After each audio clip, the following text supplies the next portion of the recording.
day to you all, and welcome to another episode of Wear Many Hats. My name's Rachel, and this is the podcast totally dedicated to the facilities and workplace industry. Today, I am actually at a fantastic location. I am at QVC headquarters in London with Graeme Steele. He's kindly invited me and given me a tour, and now he's come to talk about his journey. Welcome, or should I say thank you for having me. It's great for you to come over, Rachel. Nice to see you. It's lovely. The weather's a bit grim, but it's fantastic offices that you work in here. Oh, thank you. Yeah, fantastic location. Big. It is. It is. It's a large building.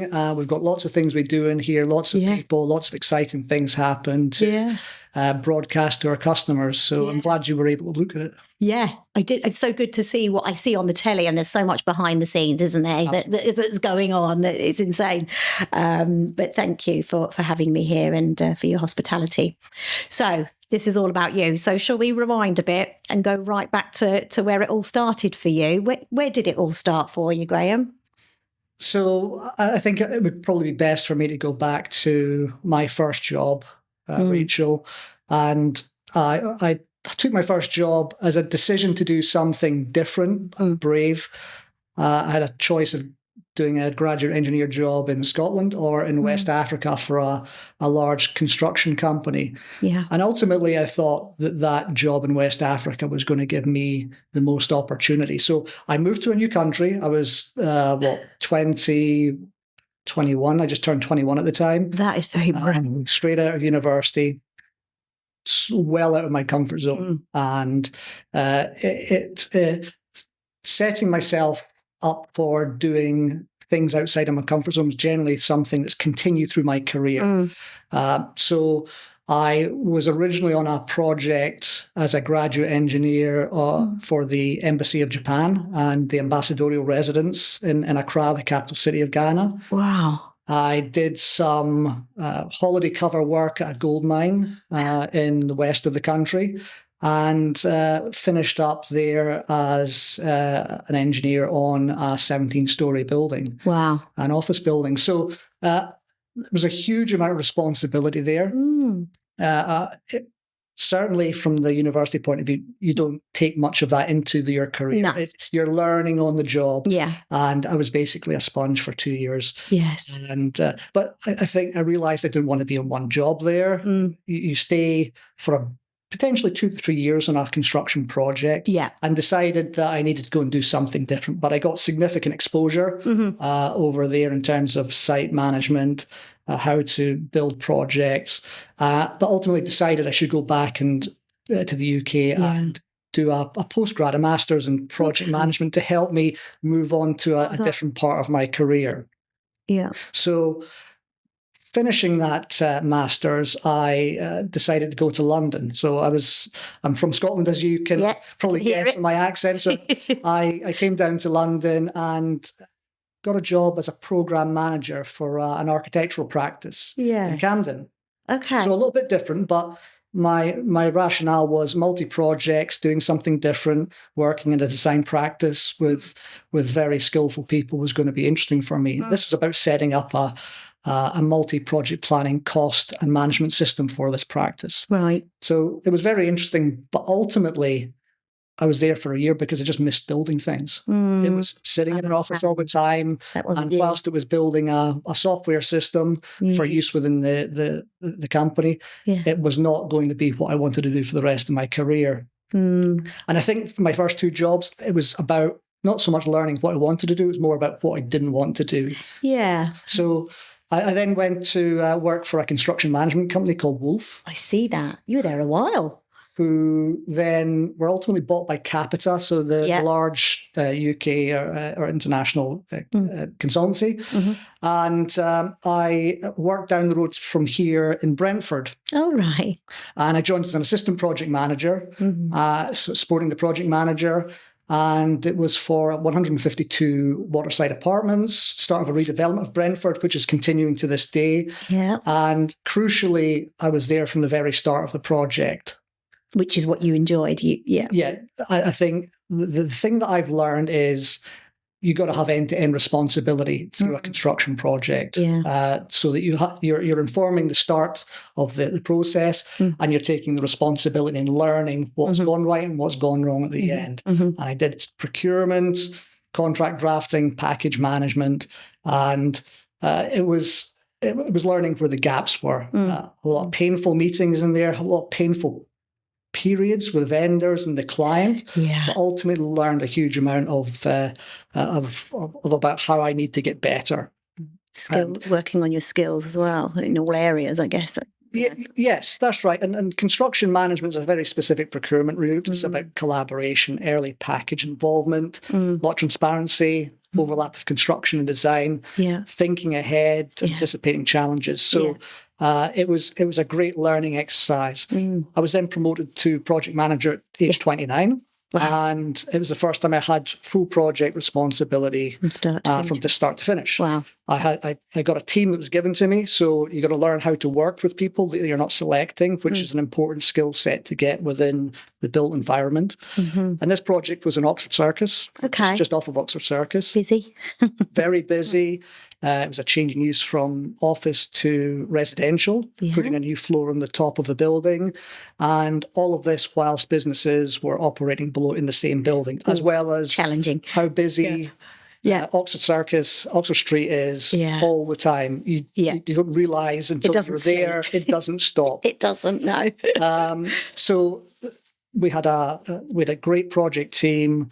The client was fantastic.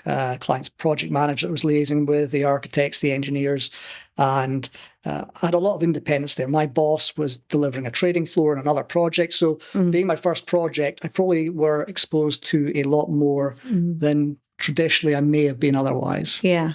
Okay. It was a successful project. Yeah. So we won some awards from the Evening Standard, as well as being Capita Team of the Year. So first project was great. Moved on to another project in Mayfair, which was ultra prime residential. Nice. And I was there for about 6-7 months. Again, super client. Amazing work, amazing craftsmanship, floor ceiling marble, a ballroom was in there. Nice. Really, really great. But ultimately, when I was being asked to go into another residential project, a very significant one opposite Hyde Park, by my leadership, I wanted to avoid being typecast. It being the third or fourth time that I'd been on a residential project. Right. And I just felt that this was, it was narrowing my field of opportunity for the week. It was going to tie me up for another maybe 3 years plus. Right. And so I was thinking about something different. Okay. And that's okay to do in this industry, isn't it? Oh, yes. Well, there's so many different areas. And there is. And skills that are, especially I found in construction and project management, are very transferable. But I think through the entire built environment, they're very transferable within different industries or client side or service side. So I then moved client side. As a real estate manager, worked for a company called Baker Hughes. They're a global energy technology company. Right, headquartered out of Houston, Texas. Okay. And I started as a construction project manager, client side, but also a corporate real estate manager. Okay. So leasing, buying, selling. And my boss took me on knowing I had no experience, but he was willing to teach me and said that I would pick that up. Areas I was looking after, Sub-Saharan Africa, Europe. So it's going from one physical location to huge geographies. Yes. And whilst I had some experience working in West Africa, you got to get into a very different mindset when you're looking after huge territories and geographical areas. So I was having to think differently about projects, because when you deliver a project as a construction project manager, versus a client, there's different outcomes and successes that drive you. And it was ultimately huge learning for me. Very uncomfortable at the start. Yes, of course. My first meeting with my boss was him telling me to, met him in Aberdeen. I remember on a Sunday night we were having dinner, and he said, "This is what I need you to do. I need you to go up to Norway, a place called Stavanger, and go and negotiate with the next door neighbour to us and buy his land. We want to develop a huge base there. And I also want you then to go to Paris, and I want you to sell our office building there. And we need to move to La Défense, so I need you to go and look for some property there." And bearing in mind, I hadn't even bought a house at this point. So I'm being asked to go and do these things. So it put me on a really steep learning curve. Yeah. And it was ultimately great fun. Yeah. What I found was every project was different. Okay. So gave you exposure to... Yes, not just from a building structure, but also what was in it, as well as the geography. Yeah. So 1 week I might be in Nigeria for what they call completions building. So a very specific type of work within the warehouse and the industrial park. Yeah. And next week I might be in Norway for a huge multi-project product complex, regional headquarter base. So office. Each week would be very different. It was a very different experience going through this. And I think the other thing I needed to think about was running multiple projects at the same time across this geography. Gosh. So how do I manage my time? I can only be in one place at the same time, can't be everywhere. Yeah. And so it's about then learning business prioritization, timings. Yeah. Have we got contracts coming in? I don't want to travel constantly. So what must I be doing when I go and travel to that job site versus what can I do remotely? So again, you start thinking about things very differently and how I optimize my time, how I leverage my team's time. Yes. How I leverage my framework of consultants and contractors. So building relationships was really important. Standardizing. So a lot of the things I was having to develop in my own way there. Yeah. And terrific. You were there a while, weren't you? I was there for 12 years. I got promoted to director after my first year. Yeah. This is where facilities starts coming into it. So I can see that on there. My boss at the time was very clear about taking responsibility from the operational side of the business. Right. We needed to professionalize facilities management. Okay. And operations managers were managing their buildings independently, and they weren't going through the proper compliance, proper maintenance schedules. So the investments that were done by the business were, in effect, becoming problems very soon after completion. So we needed to professionalize facilities management and centralize the business. So I was told as part of the selling regime by my boss that this would really enhance my career and give me more roundedness to my career. Yeah. So I was skeptical at the start, but ultimately, as I took on this responsibility, we had to transfer, in my area, I had to transfer over 50 facilities and regularize them under a regional structure. Yes. So a bunch of new people that were reporting into me, and we needed to really get this in a place where we had global function standards, we had correct ways of working, cost centers, codes, the whole thing regularized, because ultimately, I think we had about 500 facilities that were managed by the global group. Wow. So a lot. It was interesting, but as I took more and more responsibility on with the facilities management, I realized the benefit it could give me for my construction project management. So he was right. He was right, yes. As with a lot of things he would tell me back then. But I was starting to think about life cycle of costs, life cycle of maintenance. Before, when you're a construction project manager, you have a set of specifications to work through with your scope, and you hand over the building. Well, now I've got the responsibility not only of delivering the project, but managing it in a cost-effective way to make sure the business can operate at all the time. Yes. That it's the full cycle, a different mentality to how you look at investing in the building and the design going forward. So really leveraging my facilities teams. They were embedded in all my design team meetings, and they were very much instrumental in making sure we were going to get the best out of these investments, and ultimately a smoother handover to operation as well. There was no stop-start. There was an involvement from day one, so they knew what they were getting, and they were part of that whole handover process, which is very, very powerful. So it was portfolio strategy, leasing, buying, selling, facilities management, country entry and exit, construction, mergers and acquisitions, integration. There was everything that you can possibly think about in the life cycle of property and buildings. Yeah. And I got the chance to work in over 35 countries, and it's fantastic. As part of that.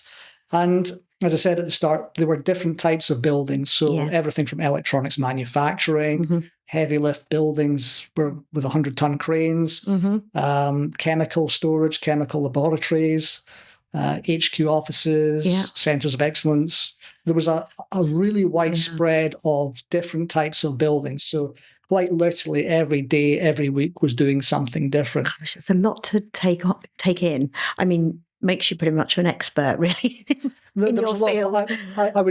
You learn as somebody in my position you can't know everything. It's an impossibility. You got to know who to leverage and when to leverage. Yeah.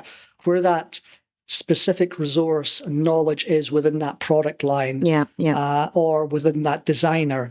And ultimately, it was all about building frameworks and relationships with the right people that could support and be, I guess, enhancing our real estate department. Because I was one guy. I had one guy helping me in Africa at one point. But you got to rely on these delivery companies that are your eyes and ears on the ground when you're traveling off doing something else. So I did learn there. Learning about the business is key. So whatever role you're in the built environment, learning about the business from the grassroots up is critical to understand how you contribute to the success of the business. And how can we leverage the internal team? You've got team members and facilities and design. How do we leverage them as much as possible? There's always a balance to getting work done as well, and value. When I was a contractor, you are looking at spending the least amount of money to get the job done. But when you're a client, you want the job done to a good quality point of view. Value doesn't mean the same as cheap, but getting the job done in the right timeline so the business can start using it is absolutely critical. So I stayed there for 12 years. Yes, I can see. Then was a change in industry. You learned a lot there, to push you into your next career move, which was with QVC. Is this right? That's right. So I would have been quite happy actually staying with Baker Hughes. I was on probably cruise control. It was very easy for me. But I got an approach one day when I was sitting out in Saudi Arabia, just after a project meeting. And I got this approach about a VP position. Okay. And I only knew a little bit about QVC, and so I looked into it a bit more and saw the opportunity as getting involved, number one, in different industry, but also different building types again. So they had headquarters, live studio environments, fulfillment centers, as well as call centers. So again, a different set of strings to my bow and my experience, but different countries as well. I had experience of UK, France, and Germany and Italy, but I hadn't worked in China or Japan or the US at the time. So I was quite interested in doing that. So through this process, I started off with ultimately owning the strategy of the workplace real estate team to align with the business. That's ultimately my job.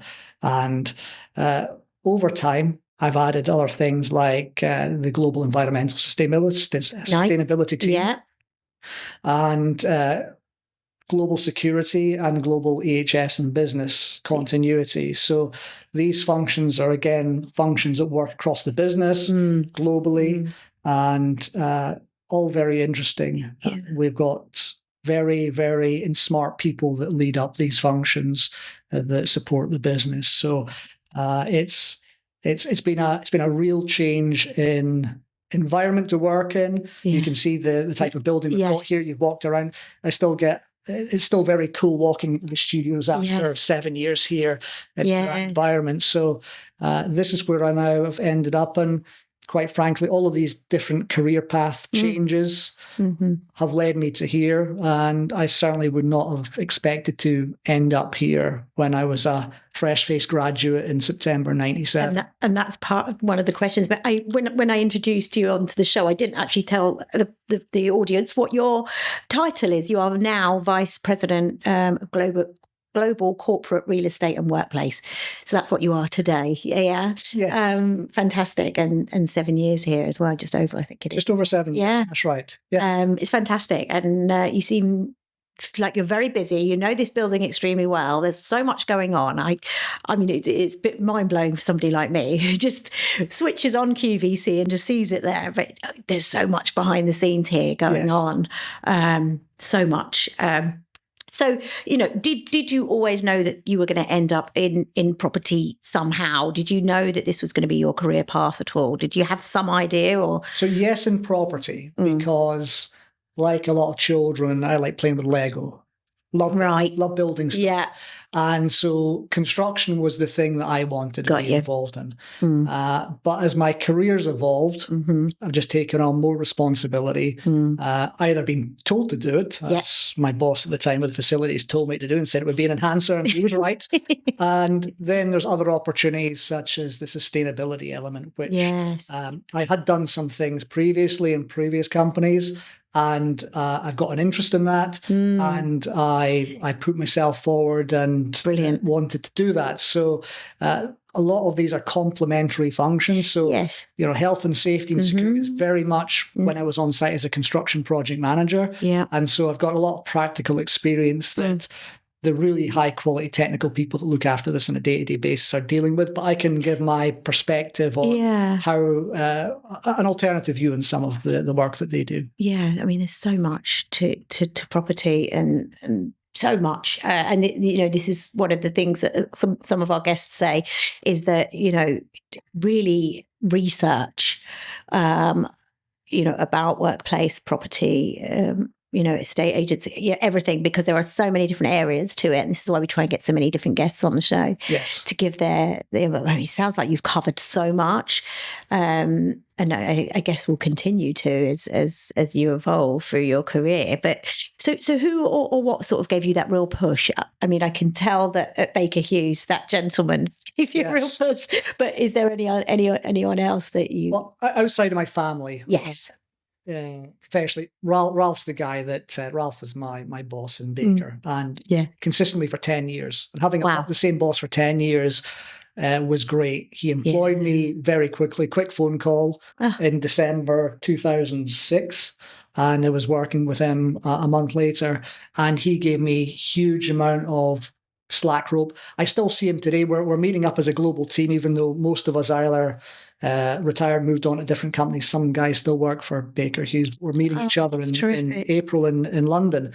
And when I speak to him, he still can't believe he gave me some of those projects to do off the bat and just left me to it. But I think that I think sometimes as leaders, we've got to give that slack for people to make mistakes. Let them figure out in their own way and get on with it instead of,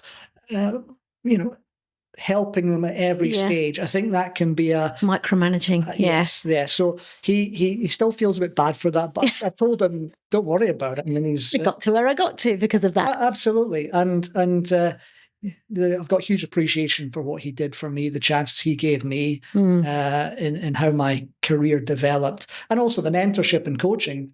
Yes, because I didn't realize what he was doing at the time, giving me extra things to do, pushing me when I was maybe coasting. He was giving me something else to do.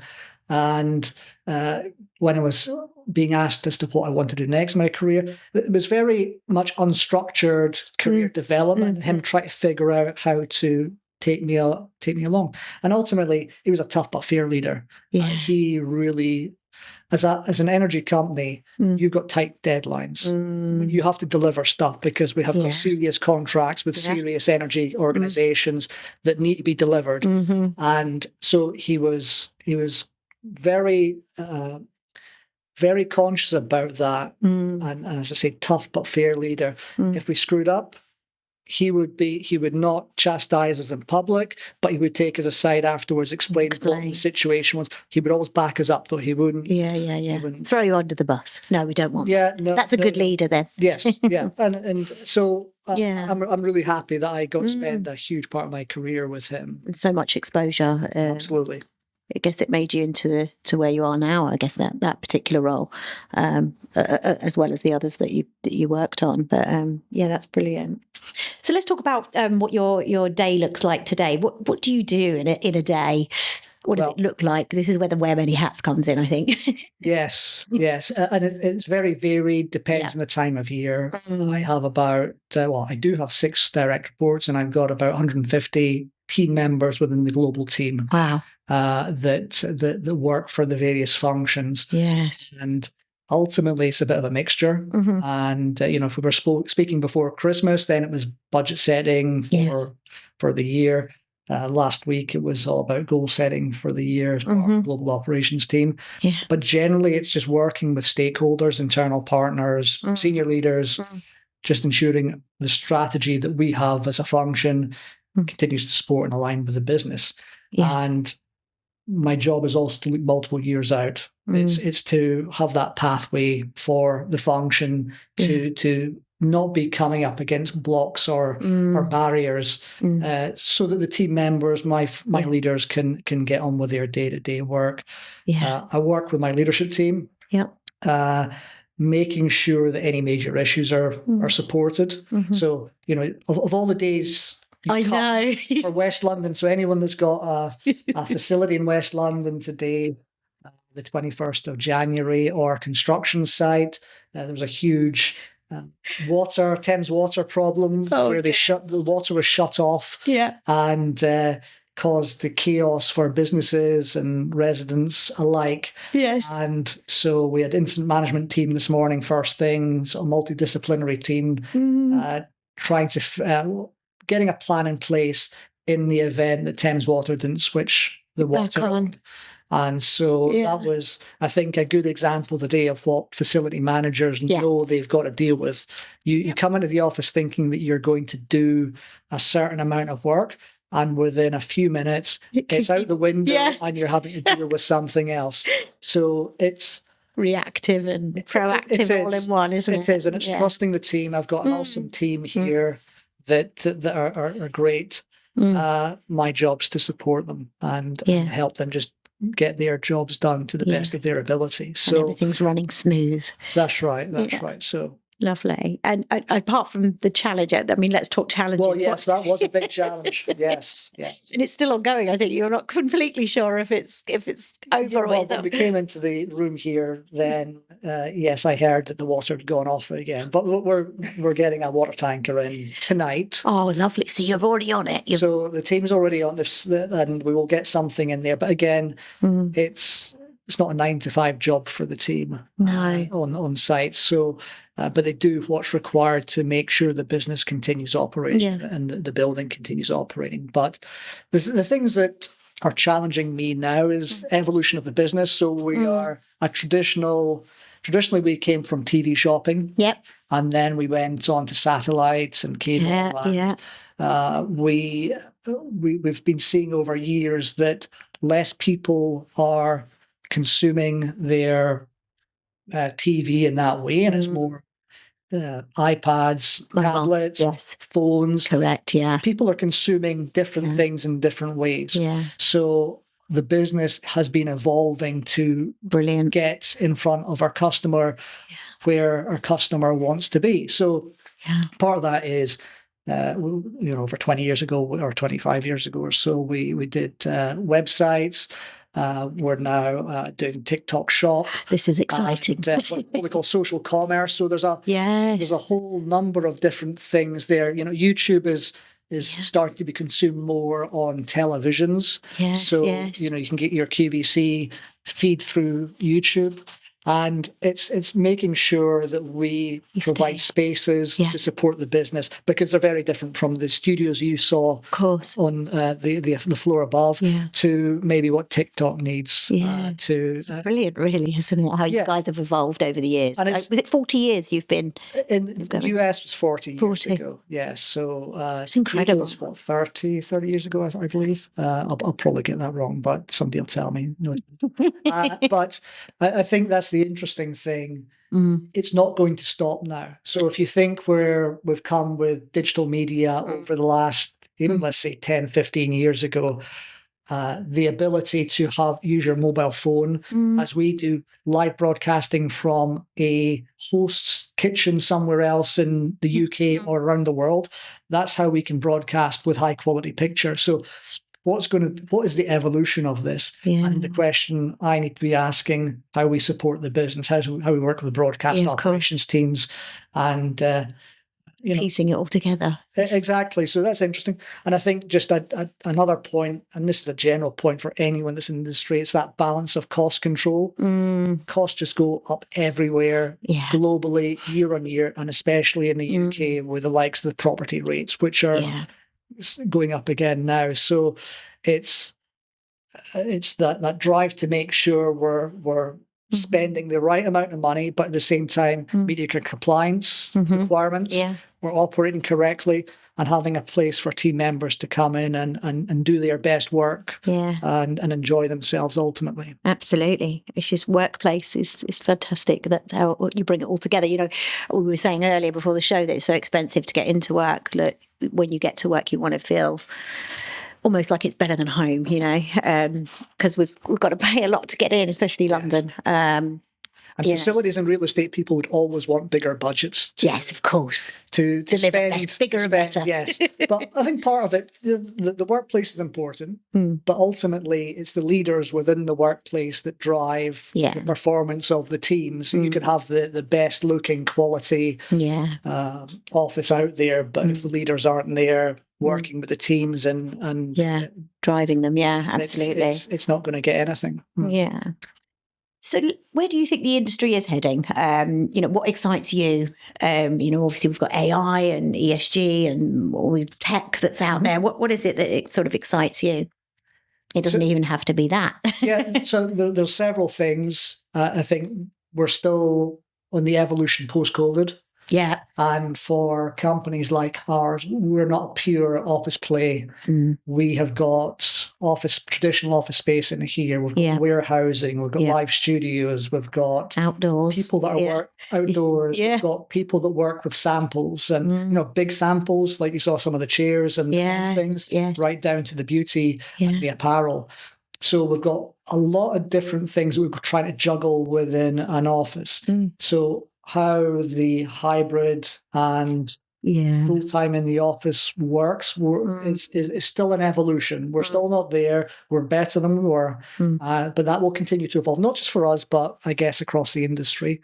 So the agility of design is crucial because if you think about the seasons we go through, you've seen some Christmas trees. Yes, I have. And so at certain points through the year, you've got things that are really big. So home in the summertime, you're going to have lots of things, garden thing, and that's big. So you're going to have flexibility within your footprint to allow the flex of these things coming in and at the same time not running out of space and allowing the apparel and the beauty teams to get on with it. So there's a constant tension on space there. And if you were to go and speak to some of the merchants down there, they would all want more space as well. So there's a healthy tension there that we've got to work with the leadership and the functions to make sure they've got what they need to deliver. That's right. I would also say as well, facilities are becoming more user-centric and more technology-driven as well. So that will continue to happen. And as buildings get older and we replace technology, that's a great time to start implementing a lot of the new technology that's out there, especially in cost-constrained times. Then that's going to get better, and I think that's going to be key. But I think if you are, in terms of heading, I think one concern we talked about right before we started here is future employees, younger people coming into this built environment, whether it's construction or facilities or any other part of the built environment. And I think that's something that needs to be fostered and supported. How can we encourage this top talent to join and develop?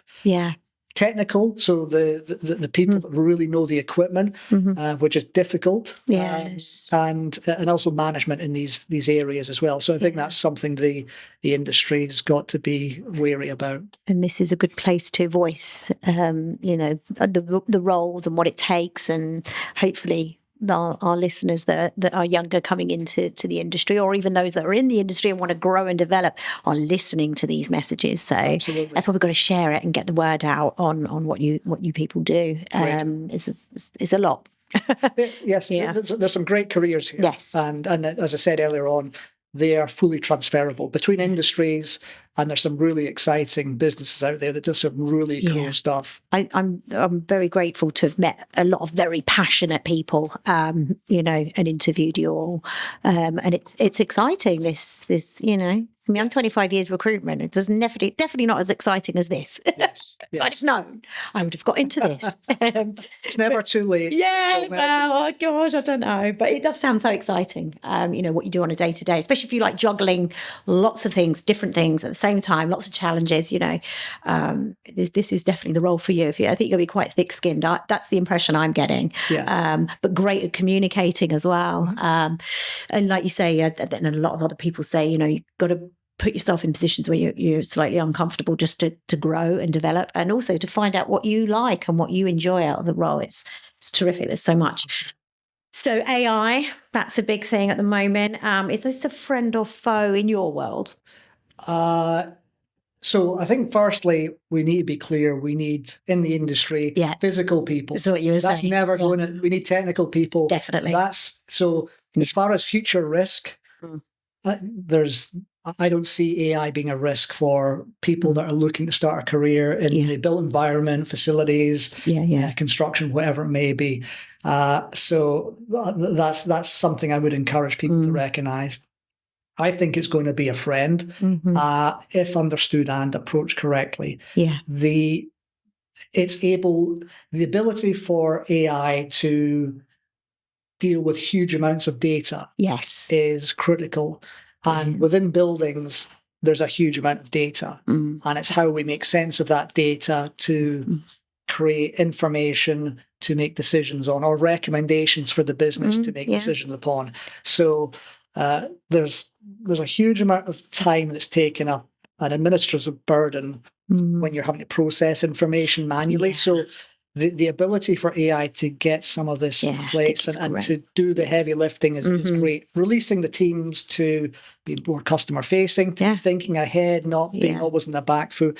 I think there's a huge opportunity there. I think the newer buildings are already building in, but when you talk about older buildings, a lot of the systems tend to be separate. So that's positive. So I definitely see it as an opportunity for things getting better. Brilliant. Yeah, I agree. And ESG is a buzzword at the moment. You mentioned about sustainability earlier. What does it really mean to you in your work? Yeah, I think it's just a methodology for packaging up really common sense things. Yes. When you break it down, it's about less waste. Now that can be energy. That can be less trash or less rubbish going out the building. It can be how you treat your employees coming into the building, basic things like cycle areas and showers. So when you break it down, it's a fancy term for things that I think should be there.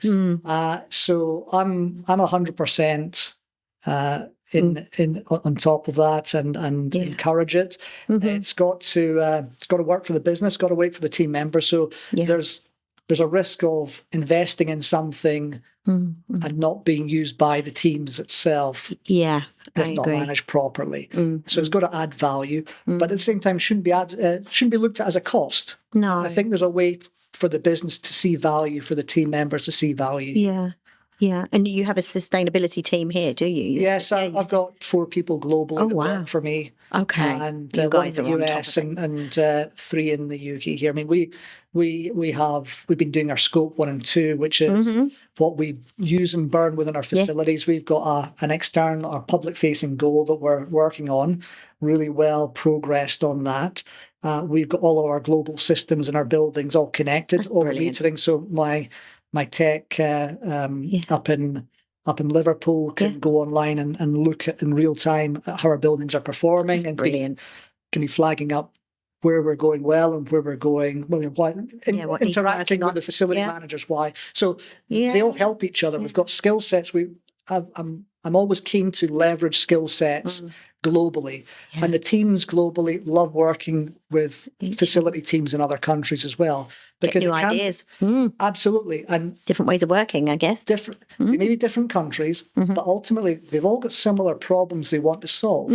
And some of those teams have already solved them. So let's share the knowledge. Let's not reinvent the wheel. Yep. And it can be very insular, I think, facility teams within a building. That's so having them connect with others is great. So we get well supported. We've got to make, it's not carte blanche. We're not allowed to go into. It's got to make sense for the business. It's got to be adding value. But I think we're successful, and ultimately it's an enterprise-wide support network. The sustainability team doesn't do it on their own. They can't do it. No. The operations teams are to get involved. That. They're working on that. Merchandising are going to start getting involved as we move into scope 3, which is the life cycle of products. So if you think about clothes and it's about 93% of our GHG output there, whereas 7% is our building. So there's a lot of work there to do, a lot of education, but a lot of passion from team members. Good. And you're heading in the right direction. It's not a quick win. It's a long-term thing. Yeah. But you're on top of it. And the customers, I think, will like it too. Yeah, definitely. I think it says a lot for the company that you work with. So I think we've already kind of covered this, but do you think the industry is innovating fast enough? Or are we still playing catch up? Yeah, I think we're very traditional in construction and facilities. I've been out of the day-to-day construction for some time now, and it has evolved, no doubt. But I think we can still do better and and innovate faster. Yeah. I think it's that, and it's maybe something some of the younger. I'm trying to encourage some of the younger team members to guide us a bit more in how AI can come into our business, how we should be thinking about technology differently. So we're starting to do some work more broadly across our markets on that. I think we're getting better, but as an industry, we could always do better. Absolutely. So looking back, what moment or project are you still proud of today, Graeme? So the one at Oxford Street, that was my first job as a PM, and that was a game changer for me. Yeah, and it started opening up a lot of opportunities. And I was blessed to have a great team working with me. We socialized as well. As socialized hard as well as worked hard. But I think in addition to that, our client was great. The client's PM was great as well. I learned a lot off of him. And the engineering team and the architectural team and the M&E consultants were great. So I think holistically the project team was very good. And just going back to what I said at the start, starting a project and finishing it, no matter what position you're in, is key to learning about what you would do differently the next time. Of course. So I think that's and winning some awards as well, going to the Savoy and picking up awards with the client for that project. Brilliant. And my senior construction manager at the time was awesome. We were dumbfounded about that whole situation.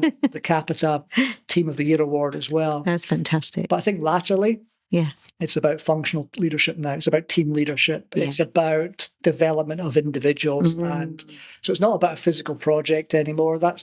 I still like that. I mean, I can walk down to Oxford Circus and look at the building that I was part of. That's brilliant. And there's no greater feeling on that. But the development of individuals and starting to see them evolve, that gives me a lot of satisfaction. Yeah. And when seeing a team just start clicking into place and starting to outperform, and it becomes a self-seeding situation. Yeah, that's the thing nowadays. A proud moment. Yes, that's right. Love that. So, what's something you wish you knew when you were starting out? So, a couple of things. Firstly, being uncomfortable. Is a sign that you're learning something new. Definitely. So, when you feel that, then that's not a bad thing. You got to figure out why you're feeling it and then deal with it. But don't put things off. But you're learning something. I think flip side is, if you don't feel that for a long time, right, you got to change something. You got to look for something else to do. Or, I agree. Or change. The second thing is, making a mistake or failing is just a key part of learning and developing. Lessons. And at the time, it doesn't feel right. It doesn't feel good. A lot of sleepless nights. It feels terrible. But when I discovered the curve of change in one of these training environments, and then the feelings through each phase of the curve of change really made sense as to how I was physically feeling. So it now is a case of, I'll get a bit of a twinge of, that's not good, but I'll soon move past that, because I know if I just keep focused on the issue, it will resolve itself and I'll come out the other end fine. So that I wish I'd known that a long time ago, because that would have really helped me. And ask questions and get uncomfortable, like it. Some good sound advice there. Wish I knew that when I was starting out, because you don't think that, do you? You just want to be perfect. Well, it's an impossibility. It doesn't exist. And what is perfect? Yeah, exactly. So if someone came to you tomorrow saying, I want to do what you do, what would you say to them? So I would first of all use early career years to get a broad range of experience. So first of all, what interests them, and try it. And you may be discounting things, doing it, that you thought may interest you. The reality may be different, and maybe move around a bit in your early years. You've got to try things. If you've got the chance to go and do something, just go and do it. See a project end to end. Even if it's really uncomfortable, you got to push through that, because jumping in and out of companies, in and out of projects, you're not going to learn much. So consistency there. That resiliency that you need, and the learning from what decision you made at the start to what was the outcome at the end is critical. I think a few others: be prepared to put the work in, travel, be really curious, be vocal. Brilliant. For opportunities. Accept that you're going to have to make some sacrifices. Because it's not going to be a 9 to 5, potentially, if you want to go and achieve and climb up the ladder. And unlikely you're going to get the opportunities within your local area. You might have to move temporarily. Now, and I think, lastly, be open with your line manager. So communicate. Leaders should know what you want to do. They should be having these conversations to guide you as well. And but just don't assume that. Make sure that your leader knows what you want to do, and be getting feedback on how you should be thinking about achieving it, so that they can help you. And guide you. So don't wait around. Brilliant. So many sound bits of advice there. Brilliant for people to take on board and move forwards in a role that they got to enjoy it, haven't they? Absolutely. You spend more time at work than with your family. You've got to enjoy it. So you spent, was it over 12 years with one particular company, working 10 years with your boss there. That's the relationship. It is. It's the first few years are difficult because you're learning. After a while, it's like an extended family. So exactly. I think when you get a good culture within an organization, I think that's you want to make sure that you stay there and around for that. Brilliant, love that. So let's.